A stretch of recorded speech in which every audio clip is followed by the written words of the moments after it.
പങ്കാളിയുടെ ജനനേന്ദ്രിയത്തെയും മറ്റും ചുണ്ടും നാവും വായും പല്ലുമെല്ലാം ഉപയോഗിച്ച് ഉത്തേജിപ്പിക്കുന്ന ലൈംഗിക പ്രക്രിയയാണ് വചനസ്വരിതം അല്ലെങ്കിൽ ഓറൽ സെക്സ് എന്ന് പറയുന്നത് നമുക്ക് എല്ലാവർക്കും അറിയാം. ഏത് ലിംഗത്തിൽപ്പെട്ട വ്യക്തിക്കും ഓറൽ സെക്സ് നൽകാനും സ്വീകരിക്കാനും കഴിയുമെന്നത് ഇതിന്റെ വലിയൊരു പ്രത്യേകത തന്നെയാണ്. ഓറൽ സെക്സിനെ ഇഷ്ടപ്പെടുന്നവരുണ്ട്, അതേപോലെ തന്നെ അതിനെ വെറുക്കുകയും ചെയ്യുന്നവരുമുണ്ട്. അപ്പൊ അതുകൊണ്ട് തന്നെ പങ്കാളികൾക്ക് അല്ലെങ്കിൽ ദമ്പതികൾക്ക് ഒരുപോലെ ഇഷ്ടമുണ്ടെങ്കിൽ മാത്രമാണ് ഇത്തരം ലൈംഗിക കാര്യങ്ങളൊക്കെ ചെയ്യാൻ സാധിക്കുകയുള്ളൂ. ലൈംഗികപരമായിട്ടുള്ള ഒരു ആസ്വാദനം ഉണ്ടാക്കുക എന്നത് മാത്രമല്ല, ചെറിയ രീതിയിലുള്ള ലൈംഗിക പ്രശ്നങ്ങളെ പരിഹരിക്കുന്നതിനും ഈ ഓറൽ സെക്സിനെ കൊണ്ട് കഴിയുന്നതാണ്.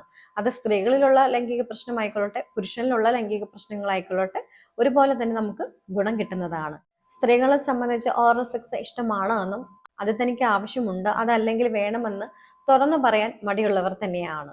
അതുകൊണ്ട് തന്നെ പുരുഷ പങ്കാളി ഇത്തരം കാര്യങ്ങൾ മനസ്സിലാക്കി പ്രവർത്തിക്കുന്നത് തന്നെയാണ് ഏറ്റവും ഉചിതമായിട്ടുള്ളത്. സ്ത്രീകളിൽ ഉണ്ടാവുന്ന യോനി വരൾച്ച, ലൈംഗികതയോടുള്ള ഭയം, ബന്ധപ്പെടുമ്പോൾ വേദന, ലൈംഗിക പ്രതികരണ ശേഷി കുറഞ്ഞ അവസ്ഥ, താല്പര്യക്കുറവ് തുടങ്ങിയ അവസ്ഥകളിലെല്ലാം തന്നെ ഓറൽ സെക്സ് ഒരു പരിധി വരെ ഗുണപ്രദമായിട്ടുള്ള കാര്യം തന്നെയാണ്. അതേപോലെ തന്നെ പുരുഷന്മാരിൽ ഉണ്ടാവുന്ന ഉദ്ധാരണ പ്രശ്നങ്ങൾ എന്ന് പറയുമ്പോൾ ചിലപ്പോൾ നമ്മുടെ മനസ്സിലെ ലൈംഗികപരമായ താല്പര്യങ്ങൾ അല്ലെങ്കിൽ ആഗ്രഹങ്ങൾ ഉണ്ടാകാം. പക്ഷെ അതിനനുസരിച്ച് നമ്മുടെ ശരീരത്തിൽ ഉദ്ധാരണം ലഭിക്കണമെന്നില്ല.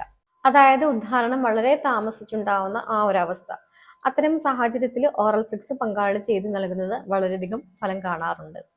പുരുഷന്മാരിൽ ഉണ്ടാവുന്ന താല്പര്യക്കുറവ്, സ്ഖലനം വൈകി വരുന്ന അവസ്ഥ, ഇത്തരം സാഹചര്യങ്ങളെല്ലാം തന്നെയും പങ്കാളി ഓറൽ സെക്സ് ചെയ്ത് നൽകുന്നത് ഗുണകരമായിട്ടുള്ള കാര്യം തന്നെയാണ്.